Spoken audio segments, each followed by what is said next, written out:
After 2 games and countless expansions, you might think that there's not much left to The Sims. But with The Sims 3, EA proves that the venerable series still has some tricks up its sleeve. There's a whole lot of content from the earlier games that's missing in action, but chances are, you won't miss it.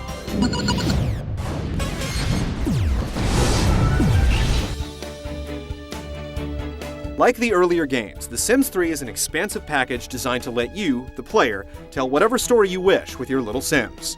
While the focus of the game hasn't changed much since the original, EA has clearly taken a good hard look at where the series has gone off course, and has taken some pretty bold steps to address those shortcomings.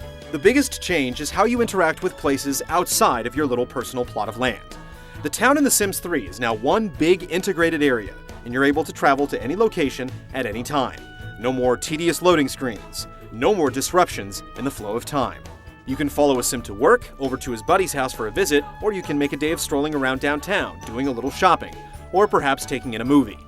Or if it's your thing, you can even choose to hang around the cemetery at night.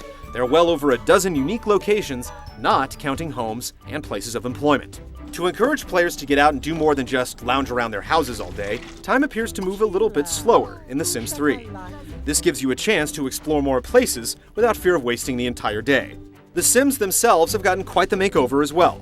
Character creation is still largely the same as before, but now you can opt to give your Sim several personality traits that help define what he'll be like and how he'll behave in the world. There are over 60 traits to choose from, and while it's pretty easy to understand what the athletic, friendly, and slob traits will do, others like absent-minded, childish, and insane are far more difficult to figure out. But by mixing and matching different traits, you can create unique personalities for your Sims that actually have profound effects on how their lives play out. Traits also steer you towards certain careers. If you're an evil genius, for instance, perhaps a career in science would be a good fit.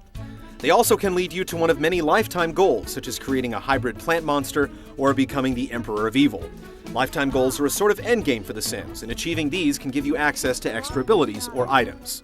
Of course, since the game is essentially open-ended, you can safely ignore all of this and do whatever you want. The added complexity of traits has been balanced out by a streamlining of the wants and needs mechanic from earlier games.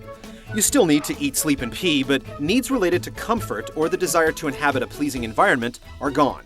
In their place are moodlets, which are temporary mood boosts that affect your Sims whenever they perform specific actions, like relax in a soft chair or eat a comforting food like pizza. This takes the chore out of keeping your Sims content, and gives you more time to mess around with other aspects of the game. Issues players had with buildings and other objects in earlier Sims games have also been addressed. Arranging furniture and items is a lot easier now that you have the ability to freely rotate objects. There's also a meaty customization feature that lets you change the color and material properties of every single item in the game. A hot pink stainless steel couch? Go for it. The ability to share your Sims stories with the game's community has been augmented with a full-on movie creation tool. Like in The Sims 2, you can record video clips of your Sims in action, but now you can upload these clips to the EA website and use a simple web-based video editing tool to cut together mini movies.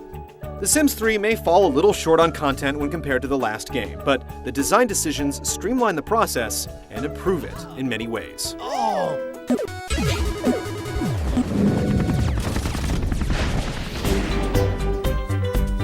By relieving the tedium associated with taking care of all your Sims' needs, the game is free to focus on giving players plenty of opportunities to come up with their own in-game goals. If you're coming from The Sims 2, you might initially be disappointed by the lack of things to do. After all, The Sims 2 had college life, changing seasons, businesses, and more. And while The Sims 3 has cherry-picked key features from each of these expansions, you won't be able to experience every last thing you could do in The Sims 2. But in this case, the tighter focus is a good thing. Instead of the mishmashed sprawl of The Sims 2, with the near-infinite combinations of extra content, you have a game that's built from the ground up to support expansions, without breaking its smooth flow. And The Sims 3 does indeed feel leisurely. We can't stress enough how much of a game changer having one unified town is. It puts the emphasis on your Sims, rather than tying your experience to any one location or building.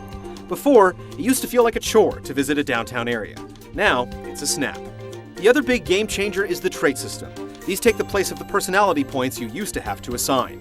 The problem is, it was never very apparent what the points did. That's definitely not the case with traits. Interactions with people and objects are directly tied to your Sim's traits. Pick Computer Whiz, and the number of things you can do with electronics explodes.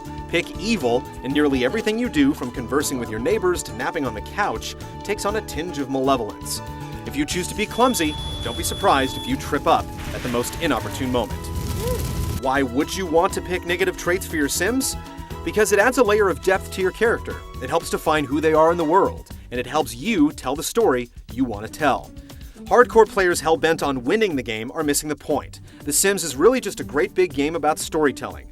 It's a sandbox of what-ifs, and The Sims 3 puts more power in the hands of the player than ever before, without making its mechanics feel like a burden.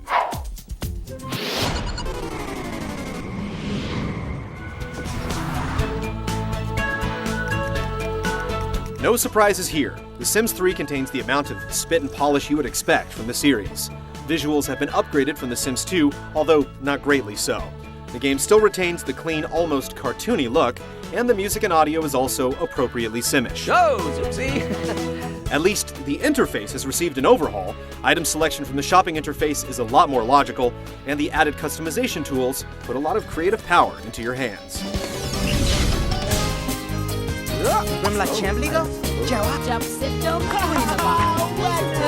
After suffering from an oversaturation of Sims for the last 10 or so years, it's hard to believe The Sims 3 is as good as it is. It's unapologetically a Sims game, but it also manages to feel truly fresh. If you've never ever liked The Sims, you still probably won't get what all the fuss is about, but if you were burned out on all the Sims 2 expansion content, we urge you to give The Sims 3 a look.